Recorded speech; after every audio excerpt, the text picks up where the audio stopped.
একগুলো ইমানের নাম ইবলিসি ইমান, আর একগুলো ইমানের নাম ফেরাউনি ইমান, আর একগুলো ইমানের নাম আবুল আহাবি ইমান। মানে কিছু লোকের কাছে ইমান আছে তো ইমানটা কেমন, তো আবুল আহাবের মতন। কিছু কিছু লোকের কাছে ইমান আছে, ইমানটা কেমন, তো ফেরাউনের মতো। কিছু কিছু লোকের কাছে ইমান আছে, কেমন ইমান, তো বলছে এর ইমানটা আছে আবুল আহাব আর ফেরাউন আর আরেকটা কার, ইবলিস, ইবলিসের মতো। তিনজনের তিন রকমের ইমান আছে। আর এই তিন রকমের ইমান আমাদের দেশে আমি দেখতে পাচ্ছি আমার চোখ দিয়ে। যদি মিলে যায় তো ভালো কথা, আর না মিললে রাস্তা ঘেরিয়েন না আমার। কেমন করে দেখলাম, তো কেমন করে দেখলাম এই কথাটা যদি আপনাকে খুলে বলতে চাই, তো তাহলে সত্যি করে আপনাকে বলছি, কথাটা কষ্ট লাগবে আপনাকে শুনতে, কিন্তু বরহক কথা। সারা জিন্দেগি সাঁড়ামি করে করে মরল কে, তো ফেরাউন। ফেরাউনকে তবলিগ করেছে ওর স্ত্রী আসিয়া, কথা মনে রাখেন। ফেরাউনকে তবলিগ করেছে ওর স্ত্রী আসিয়া, ফেরাউনকে তবলিগ করেছে হযরতে মূসা, আর ফেরাউনকে তবলিগ করেছিল কি নবী মূসার ভাই হারুন। এরা তিনজন লোক লেগে থেকেছিল কার পিছনে, তো এই ফেরাউনের পিছনে। তো যৌবনকাল চলে গেল, এর সামনে কিন্তু লক্ষণ ভেসে উঠেছিল হককে মেনে নেওয়ার। কি কি লক্ষণ, কি কি লক্ষণ? এক নম্বর লক্ষণ বলছি, আসিয়া যখন বাচ্চাটাকে সিন্দুক থেকে কুড়িয়ে পেল নদী থেকে, তো ফেরাউন বলছিল দে কচু কাটা করে দিই, কেন যে এই বছর কোনো বেটা ছেলেকে বাঁচিয়ে রাখা হবে না। আমাকে গণকদার বলেছে এই বছর মিশরের মাটিতে একটা বেটা ছেলে এমন তৈরি হবে, জন্ম নিবে যে বাচ্চাটা আমার রাজত্ব কেড়ে নিবে, তিতে যে তোর কোলে বেটা ছেলে জবে করে দিব। তো আসিয়া বলেছিল কুররাতু আয়ুনিন লি ওয়া লাকা লা তাকতুলুহু, এই ছেলেটা বড় হতে গেলে তোমার চোখ জুড়াবে, আমার চোখ জুড়াবে, তুমি বন্ধা আর আমিও বন্ধা, আমাদের ছেলে পিলে নাই। এই শিশুটাকে যদি বড় করি তো আগামী দিনে আমাকে মা বলে ডাকবে, তোমাকে বাপ বলে ডাকবে, তোমার চোখ জুড়াবে, আমার চোখ জুড়াবে। রাসূলুল্লাহ বলছেন বেচারি আসিয়া বললে যে তোমার চোখ জুড়াবে, আমার চোখ জুড়াবে, তো এই মালাউন কি বলল, ই তখন সাথে সাথে বিবিকে জবাব দিয়ে বলছে কুররাতু আইনিন লাকা ওয়া লাইসা লি, এটা যদি চোখ জুড়ায় তো তোর জুড়াবে, আমার জুড়াবে না।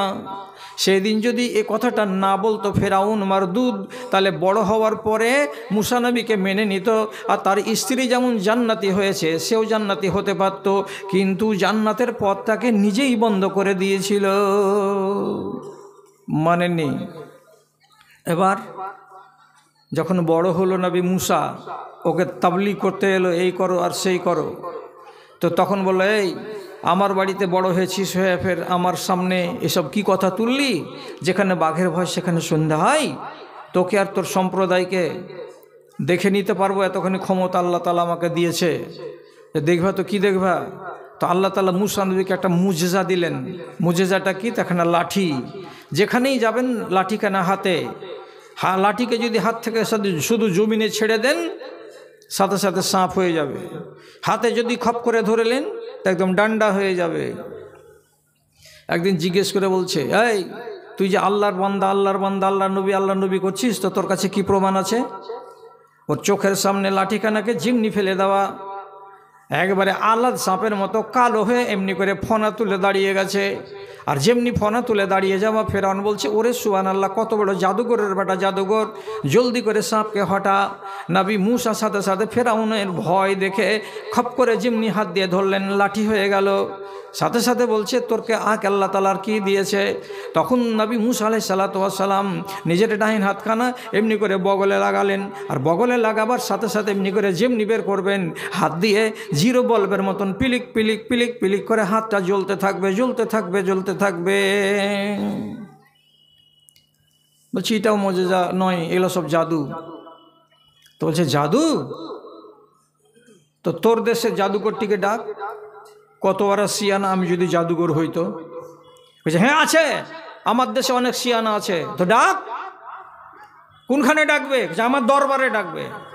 ওর দরবারে অনুষ্ঠান কায়েম হলো এই বিশাল বড় গলিতে, 20-20টা সিয়ানা সিয়ানা খায়া খালি পাড় হয়ে আছে এরকম মোটা মোটা জাদুঘর, সব ডান্টা হাতে করে করে এসেছে মানে পাঁইতারা দেখাবে বলে। নবী মুসা বলছেন তোরা দেখাবি না আমি দেখাবো? তখন ফেরাউন বলছে কি করছিস তোরা, দেখা না হ্যাঁ। সাথে সাথে এরা নিজেদের লাঠি আর দড়ি আর রসা যে যেটা বেঁধে নিয়েছিল এমনি জমিনে ছেড়ে দেওয়া, হ্যাঁ সব কিলবিল কিলবিল কিলবিল করে, কোনোটা ডাঁড়াল সাপ আর কোনটা দাঁড়ার সাপ আর কোনটা আলাদ সাপ আর কোনটা গহমা সাপ, একদম মজলিস ভর্তি হয়ে গেছে। নবী মুসা দেখছেন আর বলছে যে আর আছে না এটি? আচ্ছা তুই দেখ না, তুই কত বড় জাদুঘর আছিস, তোকে এখন সাবাড় করে দিবে। নবী মুসা লাঠিখানা যেমনি ছেড়ে দিলেন, সাপটা সাথে সাথে সাপ হয়ে গেল।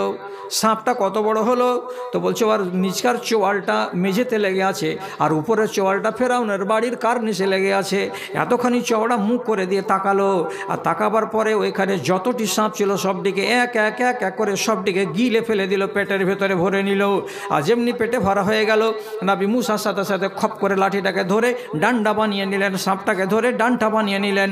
আর যেমন এটা করে দেওয়া, যতটি জাদুঘর ছিল সবাই তখন বলছে কি আমরা নবী মুসার আল্লাহর উপরে ঈমান নিয়ে এলাম, আমরা নিজেদেরকে আর এই ফেরাউনের দলে রাখলাম না, আমরা ওনাকে নবী বলে মেনে নিলাম, ওনার আল্লাহকে আমরা আল্লাহ বলে মেনে নিলাম। ফেরাউন বলছে আমি অনুমতি দিইনি, তার আগে তোরা ঈমান আনলি, তার মানে ডাহিন পাকে একবার, বাঁ হাতকে একবার, ডান হাতকে একবার, বাঁ পাকে একবার, উল্টা পাল্টা করে কাটবো, কেটে একা হারামখোরকে আজাব দিব, গাছে ঝুলাবো। এরা বললো চ্যালেঞ্জ থেকে গেল, গাছে ঝুলাও, উল্টা করে ঝুলাও, সোজা করে ঝুলাও, ফাঁসিতে ঝুলিয়ে দাও, ট্যাঙে বেঁধে দড়ি বেঁধে ঝুলিয়ে দাও, হাত কেটে দাও, পা কেটে দাও, সত্যকে অস্বীকার করা যাবে না। নবী মুসা হলেন নবী, অতএব আমরা মেনে নিয়েছি, তুমিও মেনে নাও।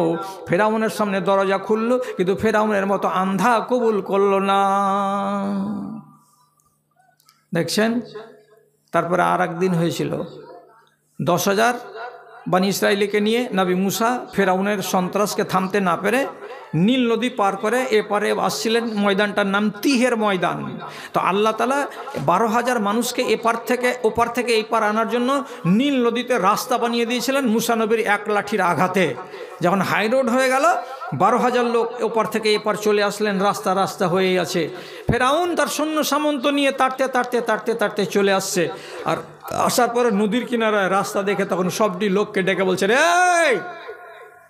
মিশরের লোক, তোরকে বিশ্বাস হয় না যে ফেরাউন তোরকে আল্লাহ? আবে চোখে দেখ কেমন নীল নদী আমার সম্মানে রাস্তা করে রেখেছে, নাম রাস্তা দিয়ে চল ওই পারে। আল্লাহ তাআলা উপর থেকে কইছেন তোর বাপের করা রাস্তা নেই, দেখ একবার কে করেছে রাস্তা, তোর খাতিরে রাস্তা হয়েছে না কার খাতিরে। যেমনি মাঝখানে এসলো ফেরাউন এবং তার সৈন্য সামন্ত, আল্লাহ কোরআনে বলছেন ফাগরাকনাহু ওয়া জুনুদাহু, আল্লাহ রাব্বুল আলামিন বলছেন আমি তাকে এবং তার সৈন্য সামন্তকে সবটিকে চুপুর চুপুর করে, যেমন গমের জমিতে পানি খালে ভরে দিয়ে ইঁদুরকে মারা হয় অমনি করে সবটিকে নীল নদীতে মেরে সাবাড় করে দিলাম। যখন সাবাড় করে দেওয়া হলো, যখন দম যাচ্ছে ওই ফেরাউন জল্লাদের, যখন দেখছে আর কোনো উপায় নাই, তখন পানি খেতে খেতে উপর দিকে মুখ করে একটা কথা বলেছিল। কথাটা কোরআনে লেখা আছে, আমান্ত বিল্লাজি আমানাত বিহি বানু ইসরাইল, আমি ওই আল্লাহর উপরে ঈমান আনলাম যেই আল্লাহর উপরে বানি ইসরাইল কওমেরা ঈমান এনেছে। কার উপরে ঈমান আনছে? ওই আল্লাহর উপরে ঈমান আনছে যেই আল্লাহর উপরে বানি ইসরাইলেরা কি করেছে, ঈমান এনেছে। এখন ডুববার কালে ওকে বলা হচ্ছে আরে তুই আল্লাহ যে, তো ডুবছিস কেন? যে রিজাইন দিয়ে দিন, আল্লাহ আর থাকবো না। কি করবা তাহলে? এবার মুসা নবীর আমি কম হয়ে থাকবো আর মুসা নবীর আমি উম্মত হয়ে বাঁচবো। আমি এখন আল্লাহ তাআলার কাছে নতি স্বীকার করে বলছি, আমি তোমার উপরে ঈমান আনলাম যার উপরে বানি ইসরাইলেরা ঈমান এনেছে। তাহলে যার সারাটা জিন্দেগি ফাজলামি করতে করতে আর মাতব্বরি করতে করতে আর সাঁড়ামি করতে করতে কেটে গেল, যখন দম যাওয়ার টাইম এলো তখন বলছে আমি আল্লাহর উপরে ঈমান আনছি, আমি বানি ইসরাইলরা যাকে বিশ্বাস করেছি এক আল্লাহ বলে তাকে আমিও এক আল্লাহ বলে বিশ্বাস করছি। তাহলে কোন কালে এই ইমান আনছে? দম যাওয়ার কালে। দম যাওয়ার কালে। আপনি বলুন, এই ইমানটা ও তো ঘোষণা করেই দিয়েছে মুখে যে আমানতু বিল্লাজি, ও তো মুখ দিয়ে বেরিয়েই গেছে যে আমি ওর উপরে ইমান আনলাম যার উপরে বানি ইসরায়েলের ইমান এনেছে। তাহলে এই ইমান দুয়ানা ইমানে ও নাজাত পাবে? ওকে আল্লাহ তাআলা ছেড়ে দিবেন? রেহাই হবে? দুয়ানা ইমানে মরবার কালে ওষুধ খেলে রোগ ভালো হবে না, শরবত দিয়ে কাজ হবে না। আল্লাহ তাআলা পরিষ্কার করে আদেশ করলেন জিবরিলকে এবার মুখে কাদা ভরে দে, যাতে আর দ্বিতীয়বার বলতে না পারে যে আল্লাহ আমি তওবা করছি। জল্লাদের অবস্থাতে কবরে চলে গেল। আপনার ইমানকে আমি ওর সাথে তুলনা কেন দিতে গেলাম?